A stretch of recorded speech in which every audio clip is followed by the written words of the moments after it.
dignity. He condescended to play with the children as they grew old enough to cultivate his friendship, and would run up and down the little paddock with them, like a dog.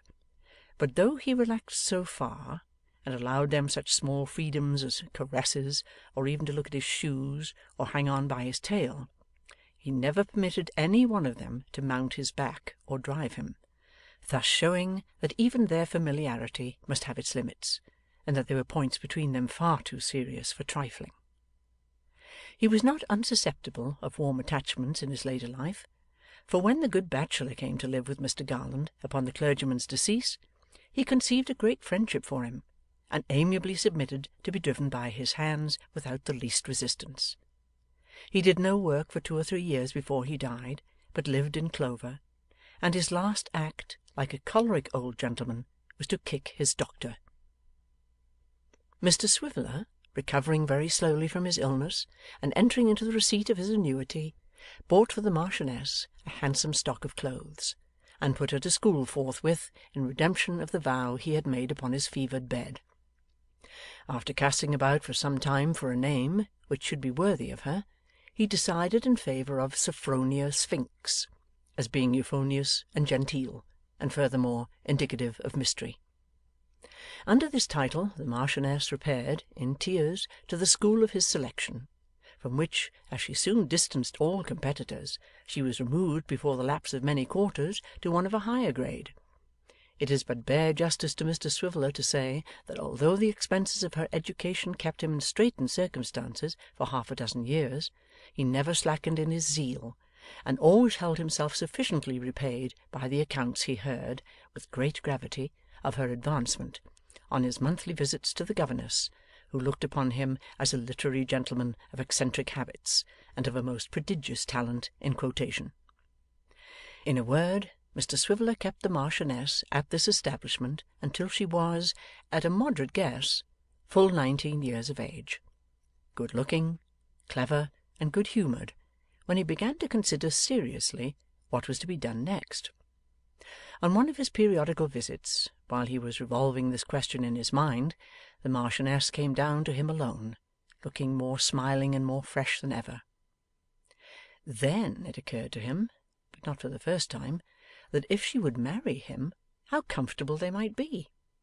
So Richard asked her. Whatever she said, it wasn't no, and they were married in good earnest that day week, which gave Mr Swiveller frequent occasion to remark, at divers subsequent periods, that there had been a young lady saving up for him after all. A little cottage at Hampstead being to let, which had in its garden a smoking box, the envy of the civilized world, they agreed to become its tenants, and, when the honeymoon was over, entered upon its occupation. To this retreat Mr Chuckster repaired regularly every Sunday to spend the day, usually beginning with breakfast, and here he was the great purveyor of general news and fashionable intelligence. For some years he continued a deadly foe to Kit, protesting that he had a better opinion of him when he was supposed to have stolen the £5 note, than when he was shown to be perfectly free of the crime, inasmuch as his guilt would have had in it something daring and bold, whereas his innocence was but another proof of a sneaking and crafty disposition. By slow degrees, however, he was reconciled to him in the end, and even went so far as to honour him with his patronage, as one who had in some measure reformed, and was therefore to be forgiven. But he never forgot or pardoned that circumstance of the shilling, holding that if he had come back to get another, he would have done well enough, but that his returning to work out the former gift was a stain upon his moral character which no penitence or contrition could ever wash away.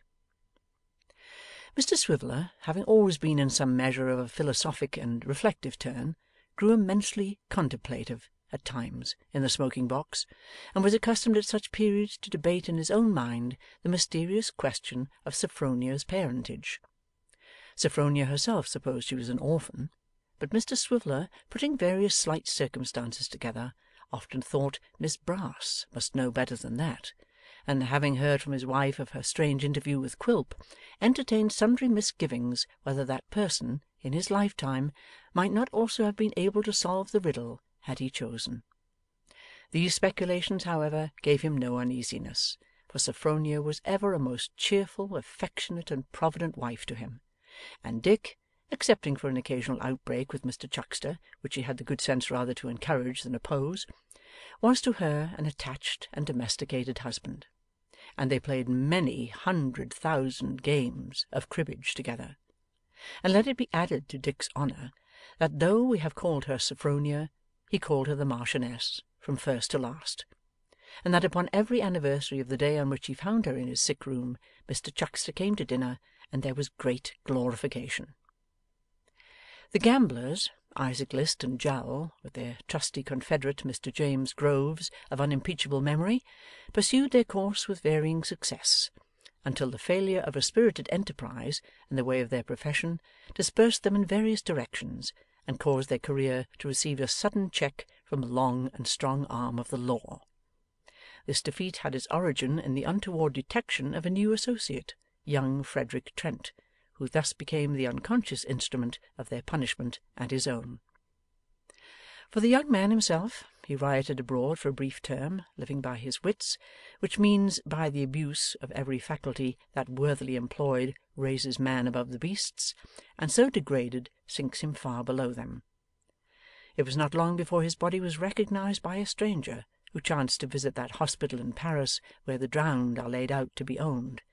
despite the bruises and disfigurements which were said to have been occasioned by some previous scuffle. But the stranger kept his own counsel until he returned home, and it was never claimed or cared for. The younger brother, or the single gentleman, for that designation is more familiar, would have drawn the poor schoolmaster from his lone retreat, and made him his companion and friend. But the humble village teacher was timid of venturing into the noisy world, and had become fond of his dwelling in the old churchyard. Calmly happy in his school, and in the spot, and in the attachment of her little mourner, he pursued his quiet course in peace, and was, through the righteous gratitude of his friend, let this brief mention suffice for that, a poor schoolmaster no more. That friend, single gentleman or younger brother, which you will, had at his heart a heavy sorrow, but it bred in him no misanthropy or monastic gloom. He went forth into the world, a lover of his kind. For a long, long time it was his chief delight to travel in the steps of the old man and the child, so far as he could trace them from her last narrative, to halt where they had halted, sympathize where they had suffered, and rejoice where they had been made glad. Those who had been kind to them did not escape his search. The sisters at the school, they who were her friends, because themselves so friendless, Mrs Jarley of the waxwork, Codlin, Short, he found them all,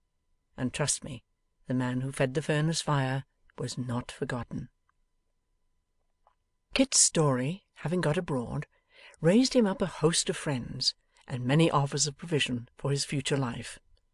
He had no idea at first of ever quitting Mr Garland's service, but, after serious remonstrance and advice from that gentleman, began to contemplate the possibility of such a change being brought about in time. A good post was procured for him, with a rapidity which took away his breath, by some of the gentlemen who had believed him guilty of the offence laid to his charge, and who had acted upon that belief. Through the same kind agency, his mother was secured from want, and made quite happy. Thus, as Kit often said, his great misfortune turned out to be the source of all his subsequent prosperity. Did Kit live a single man all his days, or did he marry? Of course he married. And who should be his wife but Barbara? And the best of it was, he married so soon that little Jacob was an uncle before the calves of his legs, already mentioned in this history, had ever been encased in broadcloth pantaloons, though that was not quite the best either, for of necessity the baby was an uncle too. The delight of Kit's mother and of Barbara's mother upon the great occasion is past all telling. Finding they agreed so well on that, and on all other subjects, they took up their abode together, and were a most harmonious pair of friends from that time forth. And hadn't Astley's cause to bless itself for their all going together once a quarter to the pit, and didn't Kit's mother always say, when they painted the outside, that Kit's last treat had helped to do that, and wonder what the manager would feel if he but knew it as they passed his house? When Kit had children 6 and